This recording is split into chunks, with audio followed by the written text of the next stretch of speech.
मीरपुर नाम के शहर में तेजस अपनी पत्नी नीरू के साथ रहता था। पति पत्नी दोनों ही नौकरी करते थे।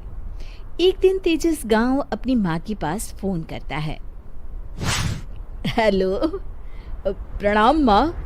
जीते रहो माँ, तुम दादी बनने वाली हो हैं? अरे वाह, ठीक है बेटा, मैं कल ही आती हूँ। जब माँ जी शहर पहुंची तो बेटे बहू ने बहुत अच्छे से स्वागत किया। लीजिए माँ जी, चाय। अरे गर्मा गर्म पकोड़े ले आओ माँ के लिए। नीरू रसोई में गई और 2 मिनट में ही पकोड़े ले आई। जी ये लीजिए। बहू जादू से बनाए हैं क्या? अभी तो रसोई में गई थी। यम्मी।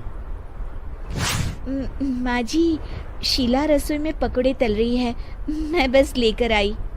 हे भगवान, मेरा धर्म भ्रष्ट कर दिया तूने। अब तो गंगा जल से शुद्धिकरण करना होगा।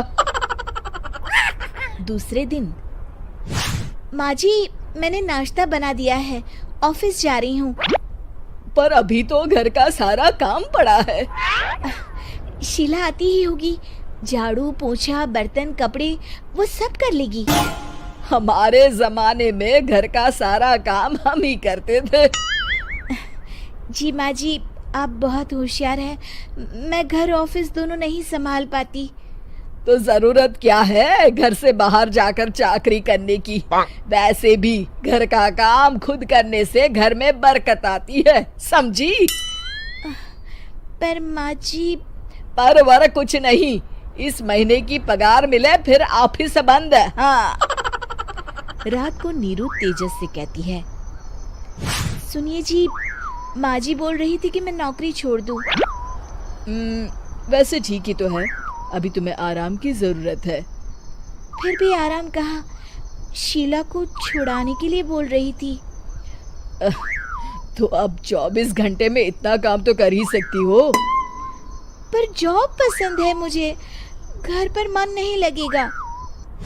अगले दिन जब दोनों ऑफिस के लिए निकल रहे थे, मेरी तो कोई कीमत ही नहीं है इस घर में। माँ जी, आजकल महंगाई बहुत है, रहन सहन भी बदल गया है, दोनों नौकरी करते हैं तभी ठीक रहता है। अच्छा, तू कहना क्या चाहती है? मेरा बेटा तुझे बिठा के खिला नहीं सकता? तू ही इस घर का खर्च चला रही है, हैं? नहीं माँ जी, मेरा वो मतलब नहीं था। मतलब खूब समझती हूँ, ये बाल धूप में सफेद नहीं किए मैंने। हाँ। अब तो ये रोज का काम हो गया था। तेजस भी रोज की झिकझिक से परेशान हो गया था। एक दिन उसने कहा, नीरू, वैसे भी तुम्हें मैटरनिटी लीव मिलने वाली है, तो अभी से ही छुट्टी ले लो।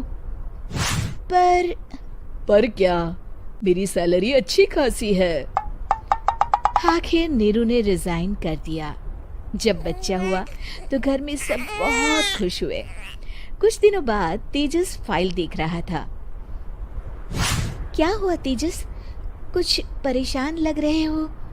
हाँ, वो हमारी जितनी सेविंग्स थी वो तो हॉस्पिटल में और छठी के फंक्शन में खत्म हो गई है नीरू। और अभी वैसे मंदी चल रही है तो मैं बोल रही थी कल मुन्ना को हेपेटाइटिस का टीका लगवाना है। नीरू, क्या पोस्टपोन नहीं कर सकते? नहीं जी, बिल्कुल नहीं। अब तेजस को समझ में आ रहा था कि उससे गलती हुई है।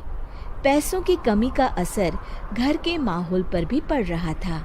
अगले दिन, बेटा मेरा चश्मा और ये दवाइयाँ ले आना, पर्चा देते हुए माँ जी ने कहा। जी। तेजस, मुन्ना के लिए दूध का डिब्बा और डायपर भी ले आना, और ये किराने के सामान की लिस्ट है, इसे भी लाना है। तेजस गुस्से में लिस्ट मरोड़कर फेंकता है और चिल्लाता है, पैसे क्या पेड़ पर उगते हैं? ये ले आना, वो ले आना। अरे पर ये जरूरत का सामान ही है। वो गुस्से में बिना कुछ कहे ऑफिस चला गया। अरे लंच तो ले जाइए। नीरू दौड़कर डिब्बा पकड़ाती है एक दिन खाना खाने के बाद, नीरू, अब तो मुन्ना कुछ बड़ा हो गया, तो अब तुम वापस ज्वाइन कर लो ना जॉब। पर इस रिसेशन में जॉब मिलना बहुत मुश्किल है। ट्राई तो करो। फिर मुन्ना? माँ जी है ना, और एक फुल टाइम मेड भी लगा लेंगे। पर माँ जी, उन्हें तो पसंद नहीं। तभी माँ जी वहाँ आ जाती है और प्यार से नीरू के सर पर हाथ फेरते हुए बोलती है, अब मेरी समझ में आ गया बहू, पहले के और अब के समय में अंतर है। तुम काम शुरू करो, मुन्ना की जिम्मेदारी मेरी। मेरी प्यारी माँ जी। ये कहकर नीरू उनके गले लग गई।